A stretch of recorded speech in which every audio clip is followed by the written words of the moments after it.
بسم اللہ الرحمن الرحیم۔ السلام علیکم ورحمۃ اللہ وبرکاتہ۔ نبی اکرم صلی اللہ علیہ وسلم کی حضرت علی رضی اللہ عنہ کو خصوصی وصیتیں۔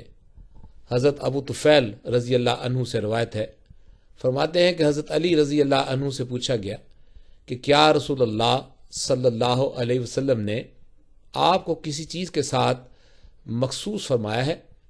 تو حضرت علی رضی اللہ عنہ نے فرمایا، رسول اللہ صلی اللہ علیہ وسلم نے ہمیں کسی ایسی چیز کے ساتھ مخصوص نہیں فرمایا کہ جو باقی تمام لوگوں سے نہ فرمایا ہو، سوائے اس کے کہ چند باتیں میری تلوار کے نیام میں ہیں۔